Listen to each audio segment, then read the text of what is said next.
Behind me is the PSI secret bat cave where I store a lot of my personal older classic BMWs, along with some pretty special clientele cars when we need to get them out of the shop or we're waiting for parts or something like that. And today we're gonna start a new build series on something that's not new, something that's not super old, but something that was never made here in the USA. We're gonna now hop inside. The car is buried on the lift in the back of the shop, so we gotta move some of these cars around. So let's head inside and get that new project out.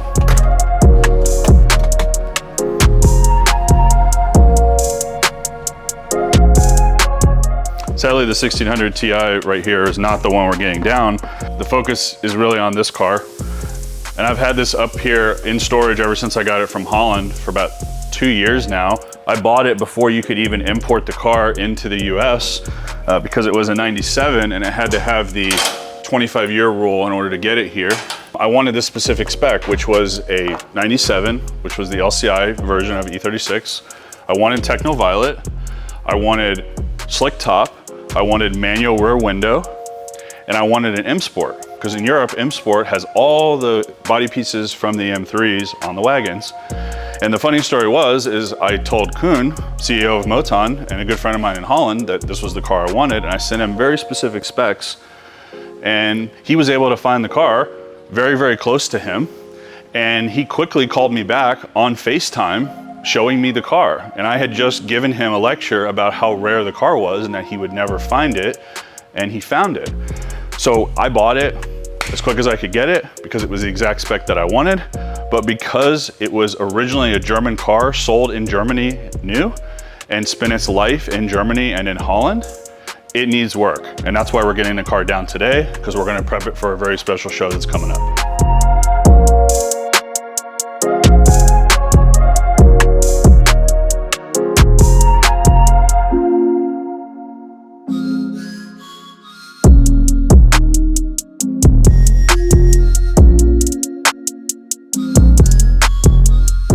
So as you guys can see, this car has pretty much been pushed in the corner and forgotten about since I got it, partially because I'm so busy with the shop doing all the projects that we're doing. Plus, I haven't had really a reason to do this yet, but now I do, because the special show this is going to be going to, cars have to be approved, and it's a really special celebration for the 50 years of 3 Series. What a better time it is to get the car out that I've always wanted to have in the States. And I have some really special plans for the car. So let me point out some of the things that are annoying me. There's a ton of dust, and you can see some random insulation and stuff. This was actually from a leak that I had in my shop back in the back that's been fixed.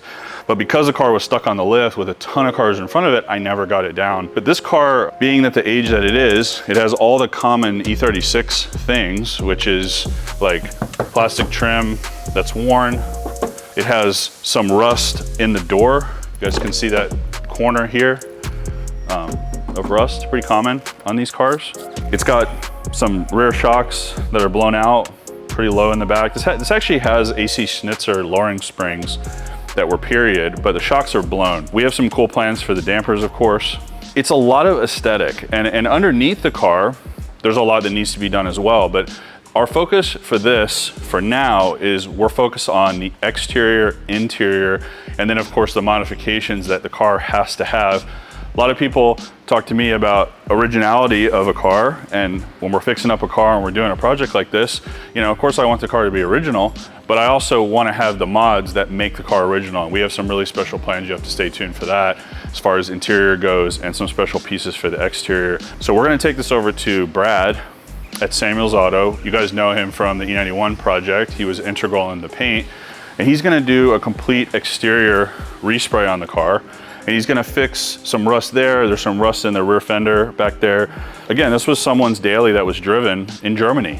And in Germany, there's a ton of snow and they have real winters, unlike we have here. So the cars take a beating. So we're gonna go through all that. I ordered all of the rubber, all of the plastic trim, everything to replace it. So it's ready to go for the show. And that's pretty much it. So we're gonna take it over now and take it to Brad's and drop it off and go from there.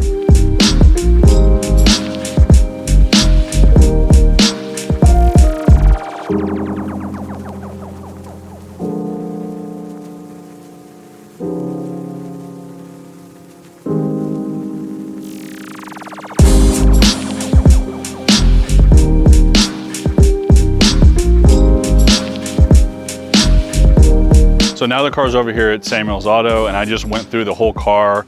We actually paint metered every panel on the car and sort of talked about what my expectations are for the way everything needs to look. We came to the conclusion that overall the car has original paint.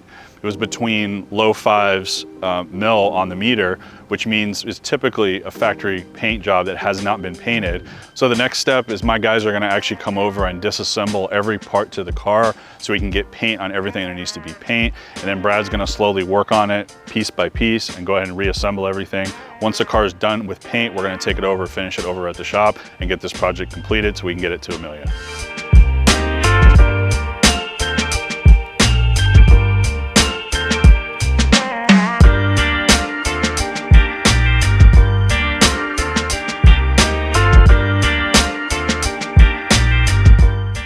So we're here another day at Samuel's Auto. We're here to check on the Technoviolet Wagon, and it's already been painted. It was painted Saturday, and we're gonna go in and take the first look right now.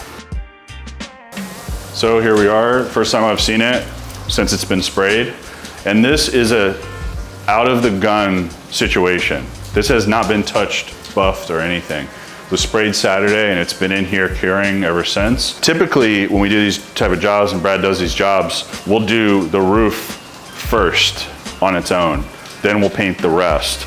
But they actually made the decision to paint everything together so we'd have more of a clear match and more of everything that we're doing to get everything the color we weigh. And so let me talk a little bit about like the process to get from what you guys saw before to this. Every panel that's metal, which is the fenders, the doors, the roof, it's all been stripped down to bare metal to find all the inconsistencies and all of the age of the car. This is an original car, 97. So we're going on close to 30-year-old car, and it was from Germany. This is an original German car. So there was some surface rust, some rust that was built up on some of the lower portions of the car. So we went to bare metal with almost every piece on the car. Then they were primed, and when you paint this color, this dark Technoviolet color, you actually prime it black. It's a super dark primer, which is different from what you guys have seen on the E91 and some other cars that we've done. Went to bare metal. They did all the body work prepping it so it would be perfect body panels, got all the dents out, fixed any rust or anything that was there. Then they were primered.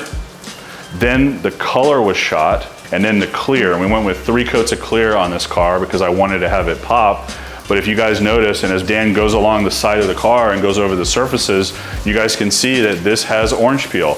We're doing another factory orange peel car because I don't want to have a glass car that everyone knows is painted. The point of this car is it's going to be a brand new wagon with all the mods and everything that I have for it, but it needs to look like it's just in this good condition, not that it was just freshly painted. So that's the look we tend to go with on all of our projects, whether it's E36, E46, E90. We want to replicate that original orange peel. So we want to have that on it. And that's, again, the texture that you guys can see on camera when he hits the lights that are on the paint.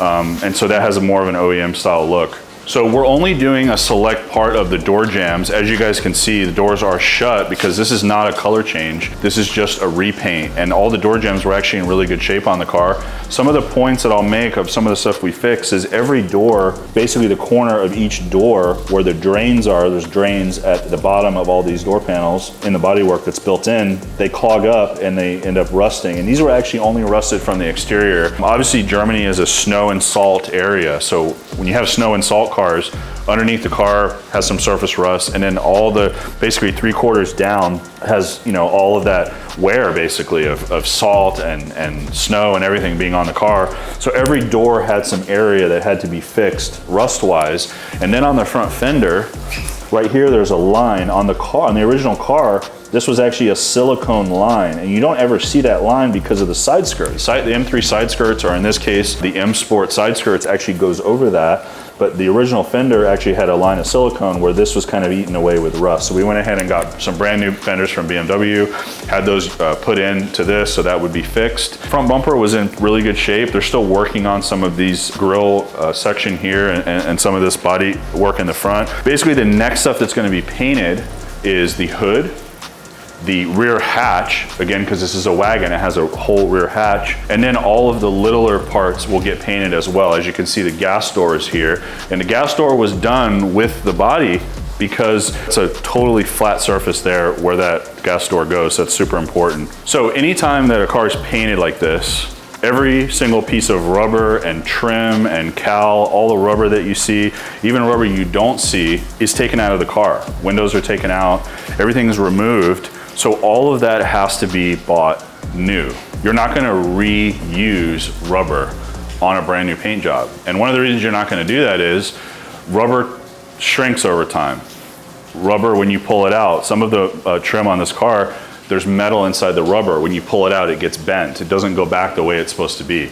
So we buy all brand new rubber. And the thing about this car, because this is a Euro only spec, a lot of the rubber is not available in the US to buy from the dealers. They actually don't let you buy it. So I have a whole pallet coming from Holland with all of the metal, all of the plastic trim for the sides, and all of the rubber that's inside the doors you don't see, and also the exterior rubber for the windshield, for the rear deck, the door seals, the window seals, all of this around where the mirrors are. And there's even some seals that go over, that actually are part of the side skirt. When the exterior side skirt goes on, there's actually a little rubber seal that runs. There's a lot of stuff, a lot of detail with really any car. But anytime you take a car apart, you realize how many layers of that stuff that there are. And there's various reasons for that. BMW obviously wants to have a quiet cabin.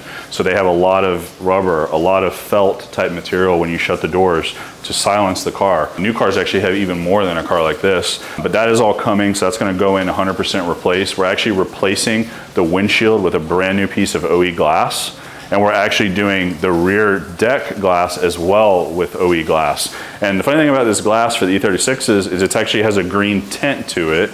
It's not 100% clear. I noticed it when we had the glass out and it was stacked up. When you stack tinted glass, it tends to accentuate it more and more, however much is stacked. So it has that green to it. So I had to order that glass.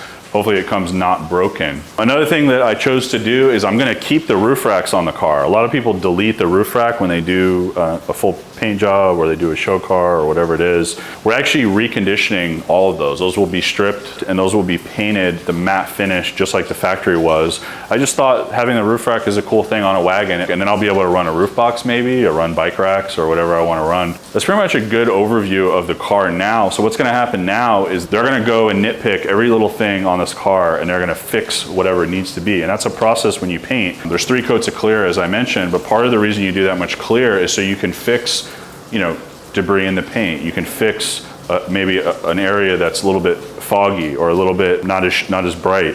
And it gives us a lot to work with when they do that. And they're gonna do one buff and fix some of the stuff. Then we're gonna get the car and we're gonna actually build the car just like we did with the E91.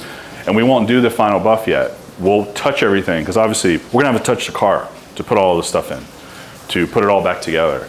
And once that's done, then it will go for a final buff. And typically Ryan or Brad will come down to the shop and they'll actually do that at the shop, basically getting to that final touch. And then the car will be ceramic coated and stuff as well, but we'll get into that later. So the next big step with this car is it's gonna be transported over to the Oviedo shop and we're gonna get our eyes and our technicians on it to complete the car. So we'll see you then.